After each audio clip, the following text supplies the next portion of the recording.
Hello everyone, and welcome back to episode 37 of my F1 2016 career mode. Episode 7 of my F1 2016 Sauber career mode, guys. And if you have not checked out last episode at the Monaco Grand Prix, I would highly recommend doing so. My best race by far so far this season. It was a very, very solid race for myself. We could currently stand in P10 over on the standings, guys. So it's definitely going well in this Sauber at the moment. But yeah, if you guys want to check out the whole playlist, I will leave the card annotation up in the top right hand corner. If you click that little eye, you will be able to see the whole playlist there. But Chris just telling us about the new R&D upgrade that we've got, and that will be the streamlined suspension airways, I think that says, with minus 2.6% drag there, which is obviously very, very helpful around this high-speed Monaco circuit. If you guys are new around here as well, don't forget to subscribe for more F1 2016 content, as well as my F1 2010 career mode that we're currently doing as well, guys. If you want to go check that out as well, I would highly recommend doing so. But yeah, so the car's coming on really, really well at the moment. We're going to have a look at the laptop now, as you can just see. Opening the laptop, as you can see, I think it's Sauber and Mercedes have done some upgrades to their cars as well. Moving on into this Canadian Grand Prix, but just having a look at the research and development, we've re-overtaken Manor now for P9 overall, and we're right behind Haas F1 now. But moving on straight away then into free practice, into my track acclimatization lap. Coming through the final chicane though, it's been a very, very solid lap. We seem to actually do very, very well on our track acclimatization laps now on this game, and we obviously go purple straight away there. Not too difficult to achieve, I won't lie, guys, around this Canadian circuit. But now moving on to my qualifying sim lap, and as you can see, we actually completely bottled that one. I won't lie, guys, I think we binned it at some point there. But coming into the end of our second lap, as you can see, taking the curbs far too much there through the final corner, but up towards the line, going for the straightest route we possibly can, and we smash our qualifying objective there, our qualifying simulation objective even, and we have a very, very good run there. But now just having a look at the resource points that we bagged from free practice there in the end, guys. We're going to have around 300 points there, so you can see 309 points there for the car, which I don't think we're going to be able to squeeze any upgrades on this race even. I think this might be our second race so far this season that we haven't been able to put an upgrade on the car. Bit unfortunate, I know, but you know, we want to be saving up for some big upgrades at the moment. Although we can do things like fuel and things, so I probably will be doing fuel and things very, very soon. I don't think it's the right time to be doing that sort of thing at the moment, because we still need to work on getting ourselves a quicker car. But then moving on into Q1 here, guys, I was kind of hoping that we might be able to repeat our feats from Monaco and get into Q3, but I highly, highly doubt it. I'd hoped, you know, we could get into Q2, but coming up towards the line then, guys, are we going to be able to set a very quick lap? We set a 1 minute 13 there, which is a very, very solid lap, put me quicker than Nico Rosberg, but he's only on a set of the super soft tyres there, guys. As we can see, moving on to the end of the session there, we were in P9 there, so it was looking actually very, very strong. As we can see, Lewis Hamilton gets P3 there on a set of super soft tyres. So that was a very, very quick lap by him. My teammate Marcus Ericsson just missed out on Q2 there, a bit disappointing for him, I won't lie, guys. We really want to get both cars now into Q2 and hopefully, you know, scoring a few points here and there consistently now, as obviously we did get that big points haul at Monaco, but obviously it was a very, very fluky points haul as well, I won't lie, guys. But then moving on into the end of Q2, as you can see, coming into our final couple of corners, making the shortest route up to the line once again. We set another 1 minute 13 there, guys. Put something to P2, a few tenths off Nico Rosberg there. But, you know, I wasn't too worried about trying to beat those guys at this stage. But as you can see there, we actually managed to get into P7 there overall in that session, with Valtteri Bottas just missing out on Q3 there. A bit disappointed for him. Romain Grosjean, my rival at the moment, does get into Q3 though, which isn't too strong for me, doesn't bode too well. But talking about Q3 then, let's move on to our lap here. As you can see, coming down towards the final chicane once again. This is going to be our most crucial lap of the weekend so far. What are we going to be able to do? Take a lot of curb on the exit there, skim the wall on the exit, and we get a puncture there, guys, and that was so unfortunate for us. Really thought, you know, we might be able to hold out the barriers there, but we get a puncture, and that's mean we're not going to be able to do any quicker laps there in Q3, which is a really, really disappointing result there for myself, guys, I won't lie. But there we go then, guys. That's going to be P10 for the Canadian Grand Prix, as you can see here. Romain Grosjean gets P8 there, my big rival, with Jenson Button down in P9. So we actually saw quite a few teams get into Q3. We saw both Mercedes get through, both Red Bulls, both Ferraris, a Force India, a Haas, a McLaren, and a Sauber. So obviously no Williams getting into Q3. They tried to gamble on the super softs during Q2, and it didn't work out well for those guys. But P10, ready for the Canadian Grand Prix. I'm feeling confident, guys, I won't lie. I'm feeling, you know, we could score some points here today if, you know, the strategy works out well and we don't get any badly timed safety cars and whatnot. But still, just having a look then at the resource points, we're up to 437 points, and we've managed to beat our rival Romain Grosjean only just there, 30-28 there, guys, in the end. But we won the rivalry there in the end, guys. and obviously we're miles up in the purple at the moment on the team as well, because they're very, very happy with our performances recently. But just having a look at the upgrades, we can afford to do fuel efficiency, but I don't think we'll do so now, as you can just see how little performance upgrades it does give. I'm one of the person that does like to upgrade the fuel efficiency, guys. But talking about then, guys, let's move on then into the Canadian Grand Prix.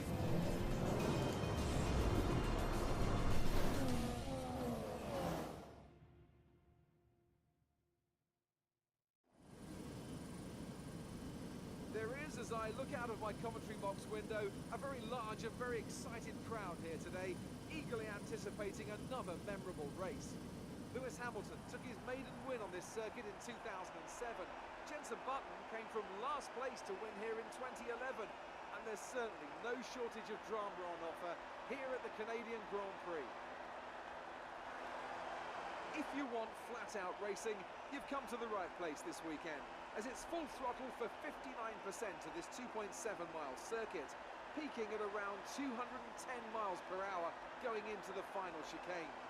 But that speed requires discipline, and there are more than a few close walls here, just waiting to punish drivers with a heavy right foot. It's a favourite for fans and drivers alike then here in Canada. We're used to seeing the unexpected happen here, and with me today to enjoy it all is Anthony Davidson, a man who knows firsthand the surprises that can pop up in this race. I do indeed. I had a good chance at some points here in 2007, but unfortunately it wasn't meant to be. My old colleague Takuma Sato, though, he managed to finish 6th, so the team took home 3 valuable points, and that was a big boost to everyone at the time. I'm not sure I can think of anywhere else that so consistently provides the kind of late race excitement we get here.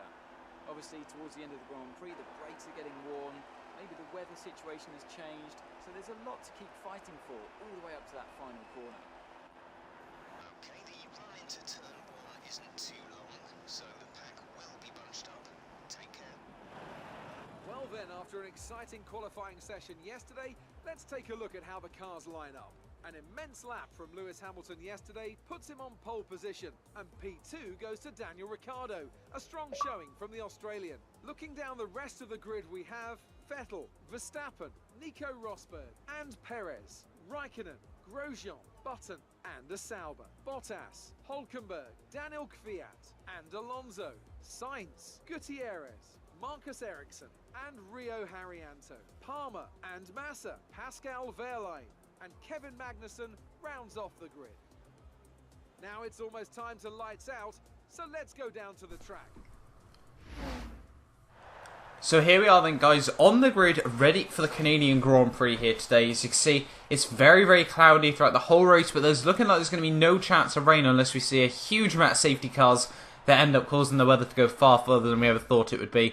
But obviously a very, very easy one-stop. You know, we'll take the softs pretty much from very, very early on, stretch it most of the way through the race here today, guys. But obviously we'll have to wait and see. Points, as I said, could be a possibility here, should be a possibility. You know, if we can make some good positions up from the start line. But 3 lights, 4 lights, 5 lights. And away we go for the Canadian Grand Prix there. As you can see, Jenson Button and Romain Grosjean get up to absolutely terrible starts there, guys. So we go straight between them. We're going to look up the inside of Kimi Raikkonen into turn 1 there, guys. But unfortunately, he managed to hold it around or outside there. We do make a little bit of contact with him through turn 2, hence why we got that warning for collision with Raikkonen. Because we've already moved up into P8 here already in just 2 corners, and now we're just trying to have a look on the back of Kimi Raikkonen.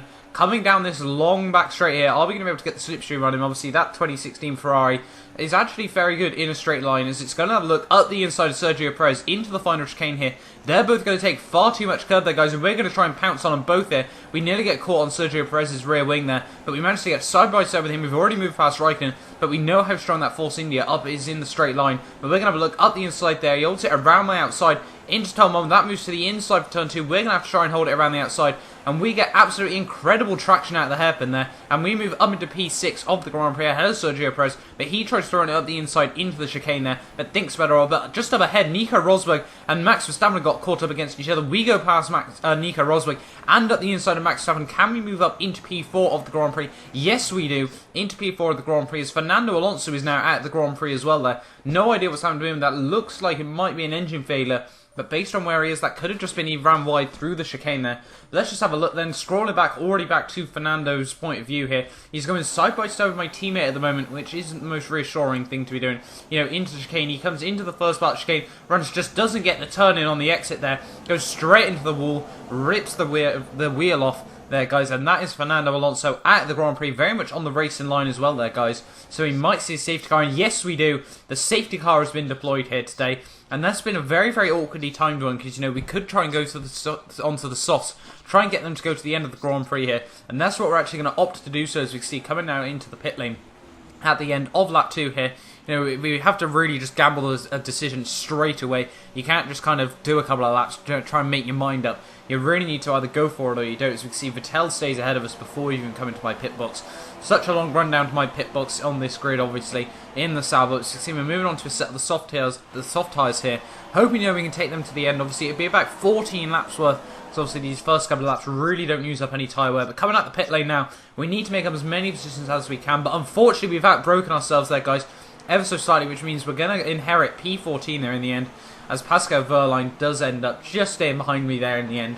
But now moving on to the end of lap 5, as we see, the safety car is about to come in. There's actually been a bit of a reshuffle. There's a few more AI have come out of their pit boxes as well on the next lap. But here we go then, prepare to resume racing, guys. We're actually going to try and get a cheeky jump on Kimi Raikkonen straight away. But unfortunately, we don't able to do so. The green flag comes out, and we can't get past him. But Danny Kvyat now is at the Grand Prix straight away, adding to the Toro Rosso's engine woes at the moment. They retired, I think that's the 3rd time so far this season that they've retired from an engine failure right at the start of the safety car. As we can see, we moved past Kimi Raikkonen and Julian Palmer there. Just tell one got incredible straight line speed through there. We're running such a straight line speed setup here today, guys. Really just don't want to have to run, you know, just really suffer down the straights. You know, I'm more than happy to just try and drag it through the corners a bit. But with DRS and slipstream being so OP on this game, you know, you really want to just use it as much as you can. But now, next up on my hit list is Nico Rosberg, as we can see. But now moving on to lap 7, Nico's actually dived into the pit lane now. And we're now in a little bit of a train. You know, my teammate Marcus Ericsson is holding up a few AI here. We got Vettel, Sainz, Massa, and myself, and I think Julian Palmer is basically at the back of this little train as well. But coming down onto the end of the lap, here you can see Felipe Massa having a look past Carlos Sainz into the final corner. Are we going to see what we did to Kimi Raikkonen and Perez earlier? As you can see, Massa takes a lot of curbs, Sainz takes a lot of curbs. We unfortunately get caught up behind Sainz there, coming through the final chicane. But now we can try and move side by side with him, as you can see. Got a warning for that, but we've been tagged into the wall there, guys. And we've now been tagged again, as you can see, coming into turn 1, we completely crashed into the back of Felipe Massa. Somehow do not spin the car fully around, but we're going to completely have to bail out turn 1 there, guys, as we've lost half our front wing there. No idea what has just happened there. As you can see, we're going to have to look on the replays, just have a look what has happened there. But as we can see, just having a look at the replay cameras now, as you can see, there's Felipe Massa. We've got 4 of us pretty much bunched up on this side of the track. But the Red Bull behind me there is just not backed out of the position. We unfortunately then get tagged by the Force India, which puts us on the grass. And then obviously we just cannot correct in time. You can see from the Red Bull's point of view, we're still trying to correct. We dip a wheel on the grass, and that spits us sideways in the end there. But we have to completely bail out to turn 1, out of the turn 1 there, and turn 2, which is really disappointing for me. You know, we've got that engine damage, we've got that front wing damage now, unfortunately. And as you can see now, we just don't have the turn-in into any of the corners. The AI are all just going to be able to jump me so easily now. As you can see, can't even make it near the kink there either, which is really unfortunate for myself. But, you know, we're going to have to try and recover the positions now. We need, like, a well-timed safety car now. As you can see, Jensen Button moves past us. Although we do try and move to that side of the track, you know, let everyone through. But as you can see, there goes Haryanto and Magnussen. They're all now dive bombing us as well. But down into P15 we go here, guys. Really just don't want to lose as much time as we possibly can. Try and minimalise the damage. You know, potentially we could still come back in this Grand Prix, but obviously we'll have to wait and see. As now coming into the pits on the end of lap 8 here, we're going to drop down into last place of the Grand Prix, onto a set of soft tyres though, for the final 10 laps of this race. Don't even know whether we're going to stretch those to the end. It'll be very difficult to do so. But as you can see, down into last place, we need to make the positions up quickly now. Try and get back up into a points-paying position if we can here, guys. But let's just have a look then what we can do on these set of soft tyres. And straight away we move past Kevin Magnussen just 1 lap later, back up into P19 of the Grand Prix. And just a couple of laps later on lap 12, we actually move past Esteban Gutierrez as well, as he comes out the pit lane there. And on lap 13 now, as you can see, there's actually been a little bit of instance of ahead of us. As you can see, they're going side by side into the final chicane here. Jolyon Palmer and Felipe Massa. We're going to take a lot of curve through both. Get straight past Palmer as he nearly got forced into the wall there by Felipe Massa. But as you can see how much we're closing in Massa by down as well down in towards turn 1 here. As you can see, are we going to be able to get past Massa anytime soon? I don't think we'll be able to do so as we run a little bit wide through turn 1 there. We actually moved past another AI there. Not so sure who that was. I think it was Carlos Sainz in the end. As you can see now on lap 17, Sainz is having a look round the outside there, but he thinks better of it. He just doesn't have the straight line speed, and now we're right behind Pascal Wehrlein coming into this final lap of the Grand Prix. As you can see, Pascal Wehrlein gets caught up by Raikkonen. No idea what's happened to him there. As you can see, they've obviously knobbed up the final chicane once again there. We're going to have a look past Felipe Massa up into P13 here, guys. Can we go around his outside into the final lap? Yes, we do so. And we move up into P13 now, guys. And it's realistically looking like Marcus Ericsson will be the last position we'll be able to gain on this Grand Prix, but no idea what happened to all the AI there. Just really obviously just got caught over each other as they keep trying to dive bomb each other into the final chicane. But now, as you can see, coming through the hairpin on lap 18, I think we're not going to be able to get past my teammate unless he absolutely bottles the final chicane or has an engine failure, but I highly doubt either of those two things are going to happen. So we're going to more focus on trying to defend from behind us. So we've got Felipe Massa coming in very, very quickly around my outside there. Is he going to be able to make the position stick? We're going to try and hold it side by side with him into the final chicane there. He takes a lot of curb on the exit. We managed to get back through, and we're going to come home to take a very, very disappointing 13th place there, guys, in the end. Really, really a shame, you know, we didn't end up getting points like we wanted there. But 13th place after that big crash that we had. I think we can still be happy with that. My teammate Marcus Ericsson there, unfortunately, just missed out on points. But there we go, the Mercedes have taken home another win. I'm pretty certain that's their 5th win of the season, as we saw Sebastian Vettel and Jenson Button take 1 win each. Lewis Hamilton takes the win there, further extending his championship lead. That'll be well over 30 points now ahead of his teammate. As Nico Rosberg doesn't even get on the podium in the end there, so not too sure what's happened to him. We saw Williams and a Ferrari rounding out the podium there. I'm going to take it, that's Sebastian Vettel and Valtteri Bottas, but there is Valtteri Bottas, Sebastian Vettel and Lewis Hamilton, the 2016 Canadian Grand Prix winner there. Very, very interesting podium. You know, Williams really been focusing on their upgrades recently, so, you know, we might be able to see them come towards the top in the second half of the season, but obviously we'll have to wait and see. But let's just see the champagne then, guys. Wondering where Nico Rosberg actually finished in the end. I take it he still obviously scored it in the top 10, but obviously it would just be how big Hamilton's lead is now, as he is very much just walking away with the championship at the moment. As obviously we saw Nico Rosberg unfortunately get a DNF last time out. But there we go then, guys. In the end, Nico Rosberg finished in P5. Not very good for him. Behind the other Nico Hulkenberg in P4. Just missing out on the podium once again there. From P12 on the grid, that was very, very strong from him. Valtteri Bottas managed to actually get his super softs in qualifying strategy to work there in the end, guys, and got onto the podium, with Sebastian Vettel coming from 3rd to take 2nd, and Lewis Hamilton going from the pole to the win. Looking down further down the grid, though, Sergio Perez managed to take home P6 there in the end. Romain Grosjean P7, which is really, well, it doesn't matter anymore, does it? Because we've obviously already beaten him in the rivalry. Jenson Button in P8, Daniel Ricciardo a disappointing P9, but Rio Haryanto has scored points for Mana there, guys. Just 7 rounds in, he manages to beat Max Verstappen to the final point there, with Marcus Ericsson getting P12, myself in P13, Felipe Massa 14th, Kimi Raikkonen 15th, Sainz 16th. Further just making it look like he's had such a terrible season so far, with Wehrlein and a few of the back markers rounding out the grid there. Unfortunately, we've lost a couple of places to Nico Hulkenberg there in the end, as obviously he had such a good point haul there, as well as Valtteri Bottas jumping up a couple of places past both Daniel Ricciardo and the 5th race winner, Jenson Button. As you can see, we've unfortunately lost down to P7 again in the Constructors' standings, as Force India had a really, really good day out. Never expected us to really be ahead of them, though, solidly. But if you guys have enjoyed this video, don't forget to like, subscribe for more of my F1 2016 Sauber career mode. Thank you for watching, and goodbye. So promise that you'll catch me.